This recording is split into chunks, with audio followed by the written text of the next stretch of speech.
오늘 함께 볼 하나님의 말씀은 갈라디아서 2장 20절입니다. 제가 든 성경으로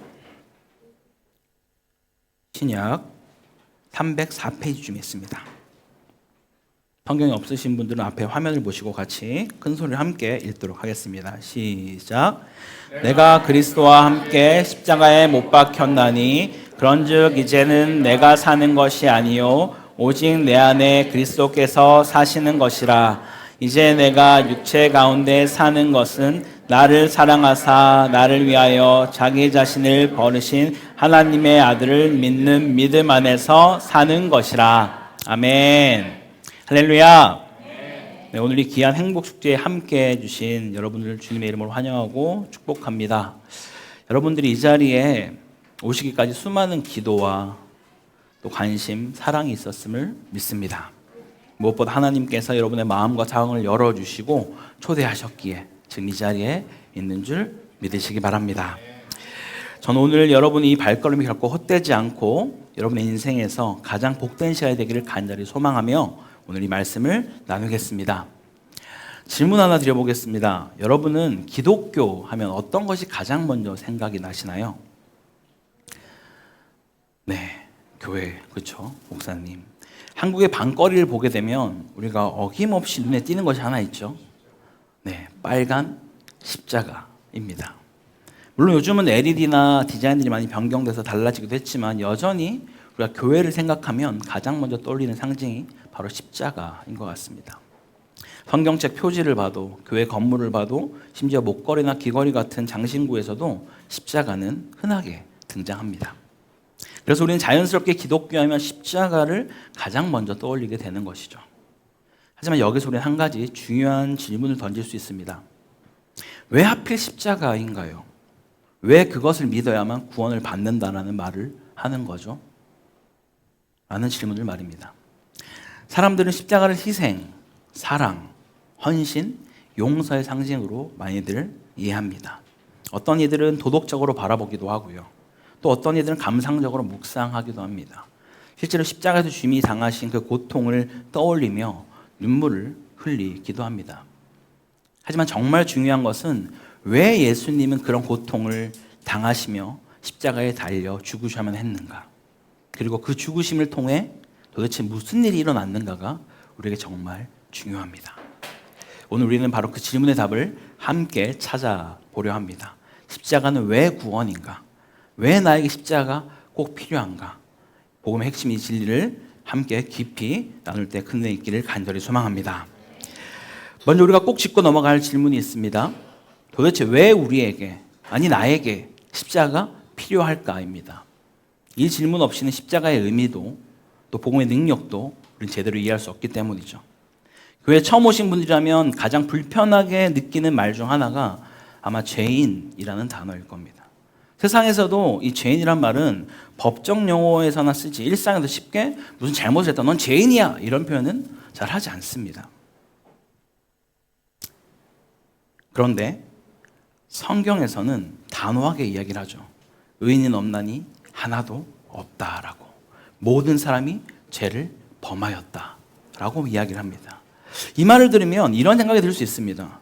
내가 뭐 의인까지는 아니지만 그렇다고 그렇게 큰 죄를 지으며 살진 않았는데, 사람들이 나보고 법 없이도 살만한 사람이라고 말하는데 왜 자꾸 나한테 죄인이라고 교회는 이야기를 하지? 라는 생각을 해볼 수 있습니다. 이 질문이 너무나 자연스러운 질문인 것이죠. 하지만 성경이 말하는 죄는 단순히 도덕적인 잘못이나 어떤 형사처벌을 받는 그런 행동을 의미하지 않습니다. 그보다 훨씬 깊고 본질적인 그 문제를 말하고 있습니다. 성경에서 말하는 죄란 하나님 없이 사는 마음, 내가 주인이 되어 살아가는 그런 상태를 성경에서는 곧 하나님을 떠나서 내가 중심되는 삶을 죄라고 규정하고 있습니다. 오늘날 세상의 메시지를 한번 여러분 떠올려 보십시오. 오늘 밤 주인공은 나야 나. 네, 아시죠? 네, 다 모르시는 척 하시죠? 네. 오늘 밤 주인공은 나야 나. 남이 어찌 되든 나만 잘 살면 돼 라는 그런 메시지들, 자기 마음대로 자기 중심대로 살아가는 이야기가 이 땅에 판을 칩니다. 물론 예전처럼 눈치만 보고 사는 시대를 지나서 자기 표현을 할 수 있는 그런 문화는 참 긍정적일 수 있습니다. 하지만 그 중심에 극단적인 개인주의가 자리 잡아서 세상에는 끔찍한 일들이 계속해서 터져나오는 걸 우리는 보게 됩니다. 왜 그럴까요? 내가 불편하면 참지 않고 내 기준에 맞지 않으면 거부하고 내 생각이 맞다고 여기는 그 교만함이 결국 갈등과 파괴를 낳게 되는 것이죠. 이런 점에서 보면 성경이 말하는 죄는 단순한 행동 문제가 아니라 모든 인간의 내면과 존재의 본질적인 문제입니다. 그리고 예외 없이 모든 사람이 이 죄 가운데 있다는 것이 성경의 선언인 것이죠. 그런데 하나님은요, 거룩하신 분이시기 때문에 이 죄를 그냥 넘길 수가 없는 거예요. 죄는 반드시 심판받아야 하고 그 심판의 결과는 죽음입니다. 그렇다면 우리에겐 소망이 없는 걸까요? 아닙니다. 소망은 분명히 있습니다. 왜냐하면 우리 하나님은 죄는 미워하시지만 죄인은 사랑하시기 때문입니다. 그래서 택한 방법이 바로 이 십자가 사건인 것이죠. 이 십자가는 단순한 어떤 불행도 우연도 아닙니다. 어떤 사람이 갑자기 결심해서 벌어진 일도 아닙니다. 예수님이 억울하게 끌려가서 어쩔 수 없이 달리신 것은 더더욱이 아닙니다. 그렇다면 우리가 질문이 생길 수 있죠. 도대체 누가 예수님 십자가에 못 박았는가? 라는 질문을 할 수 있다는 것이죠. 빌라도일까요? 아니면 로마 병사들일까요? 아니면 유대 종교 지도자들이 달았을까요? 아닙니다. 성경은 분명히 말합니다. 예수님을 십자가에 세우신 분은 바로 하나님이시다 라고 말하는 것이죠. 하나님은 이 일을 창세전부터 계획하셨습니다. 그 이유가 로마서 3장 25절에 분명히 기록되어 있는데요. 함께 같이 화면 보고 읽겠습니다. 시작. 이 예수를 하나님이 그의 피로써 믿음으로 말미암는 화목 제물로 세우셨으니 이는 하나님께서 길이 참으시는 중에 전에 지은 죄를 관가하심으로 자기의 의로우심을 나타내려 하심이니. 아멘. 이 말씀을 보면요, 예수님을 화목제물로 세우신 분은 하나님이시다라고 분명히 말하고 있죠. 그 목적은 하나님의 의로우심을 나타내기 위함이다라고 성경은 설명합니다. 여기서 주목할 표현이 하나 있습니다. 전에 지은 죄라는 말입니다. 많은 사람들이 이 표현을 예수님 믿기 전에 지은 죄라고 오해하지만 정확히 말하면 예수님이 십자가에 달리시기 전 구약시대 사람들이 지은 죄를 가리킵니다. 물론 하나님은 모세를 통해 제사 제도를 주셨고 이스라엘은 그 제사를 통해서 죄를 처리한다라고 여겼습니다. 하지만 정말 그 죄가 깨끗이 사라졌을까요? 그렇지 않습니다. 방금 읽은 이 로마서 말씀처럼 하나님은 그 죄를 관가하셨다라는 것이죠.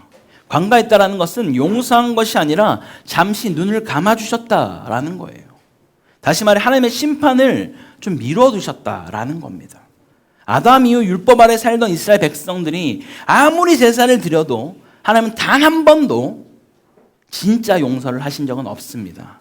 그 죄값은 여전히 남아 있었고 하나님은 길이길이 참으시는 중에 그 심판을 미루어두고 계셨습니다. 그럼 하나님은 왜 참으셨을까요? 바로 그 죄값을 단번에 완전히 치르시기 위해서 자신의 아들 예수 그리스도를 십자가의 화목제물로 내어주신 것입니다. 할렐루야. 이것은 십자가의 진짜 의미입니다, 여러분. 예수님은 단지 우리 죄를 용서하신 것이 아니라 죄를 향한 하나님의 거룩한 진노를 완전히 만족시킨 것이죠. 즉 공의 하나님, 하나님의 의로움을 십자가에서 아들을 죽이심으로 취하신 것이다 라는 겁니다.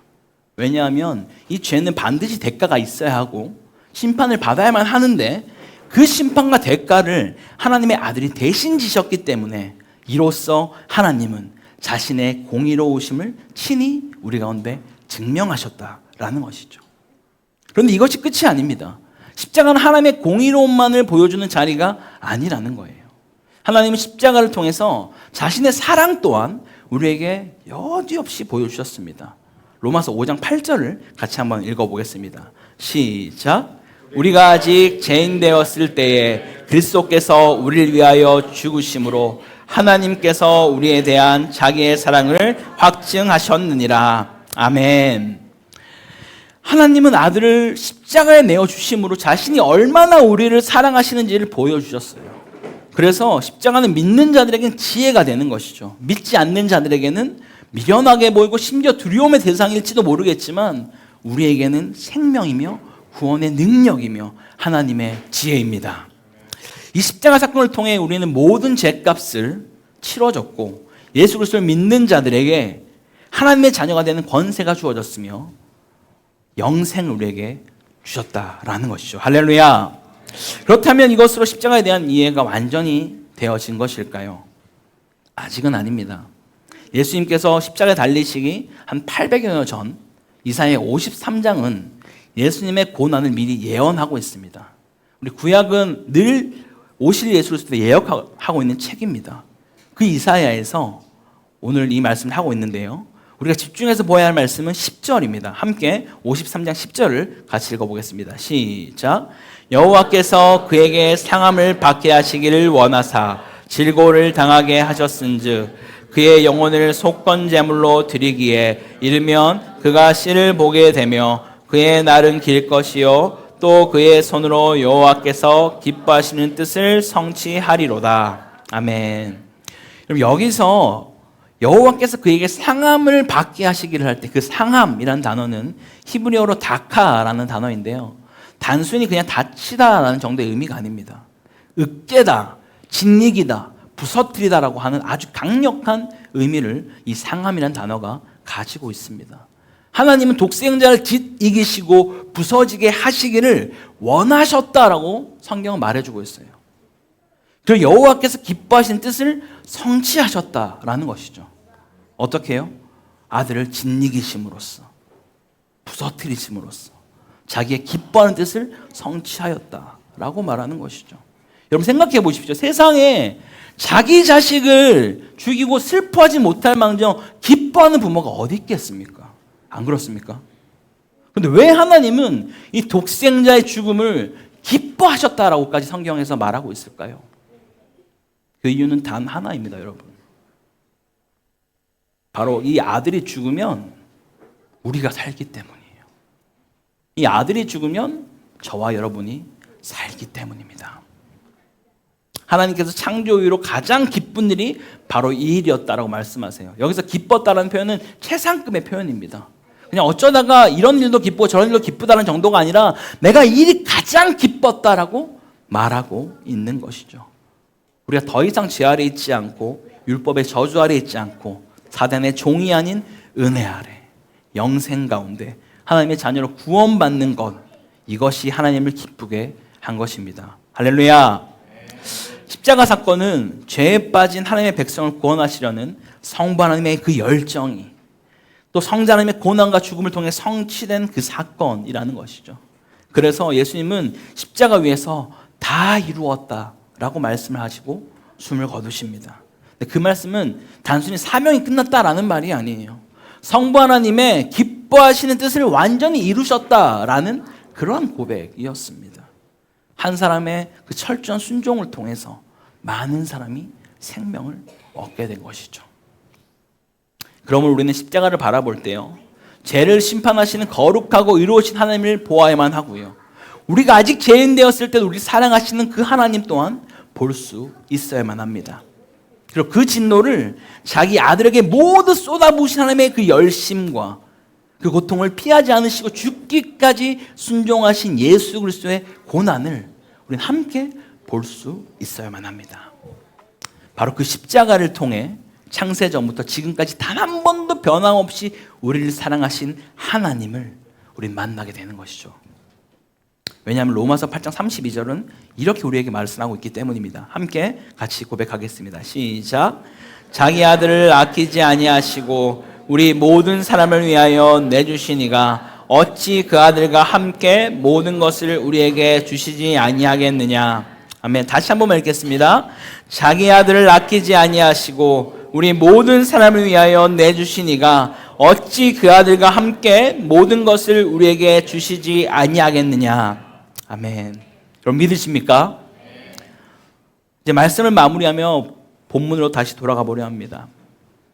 오늘 우리가 함께 나눈 것처럼 성부 하나님의 공의와 사랑은 이 성자 예수 그리스도의 십자가 죽음을 통해서 온전히 드러났고 그 십자가를 통해 우리는 분명히 구원받는 사람들입니다.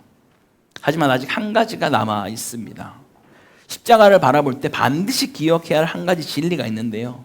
바로 오늘 본문인 갈라디아서 2장 20절에 사도 바울이 선포하고 있는 것이죠. 그리고 오늘 본문을 다 같이 마지막으로 함께 큰 소리로 읽겠습니다. 시작.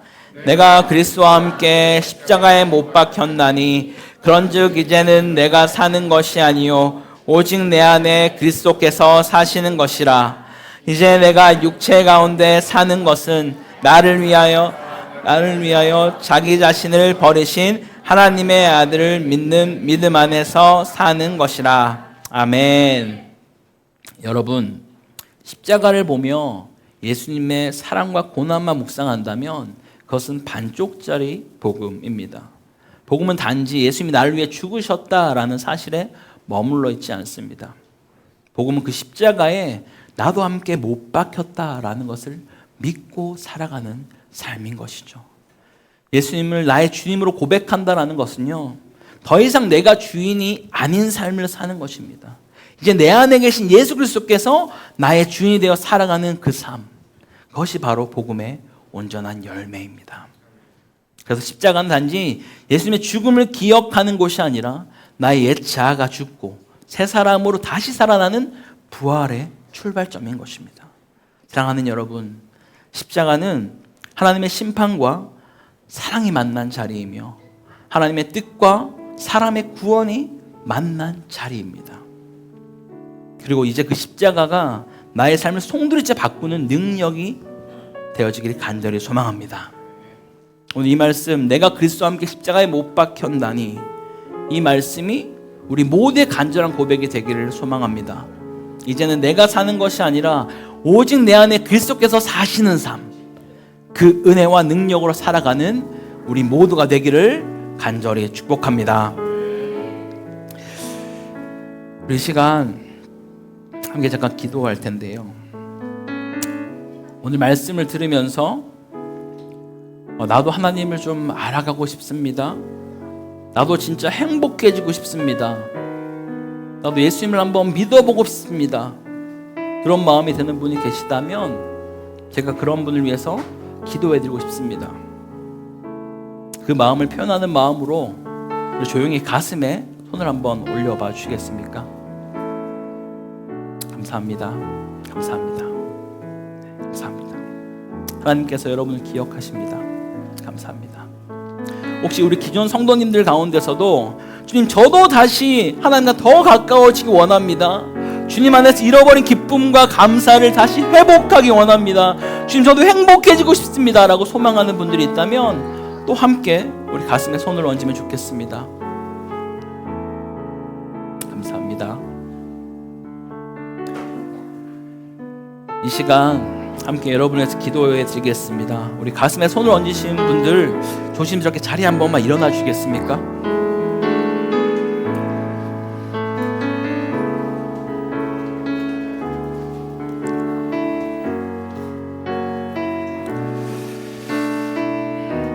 그리고 저를 따라서 함께 같이 기도하시겠습니다. 믿음으로 큰 소리로 함께 같이 기도하겠습니다. 함께 저를 따라 기도하겠습니다. 주 예수님, 나는 주님을 믿고 싶습니다. 십자가의 죽으심으로 내 죄값을 담당해 주시니 감사합니다.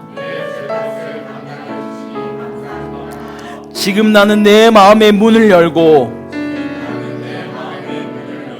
당신을 나의 구주, 나의 하나님으로 모셔드립니다. 나의 모든 죄를 용서해 주시고 영원한 생명을 주셔서 감사합니다. 이제 나의 삶을 주님께 맡깁니다. 주님 안에서 진정한 행복을 누리며 살게 하옵소서.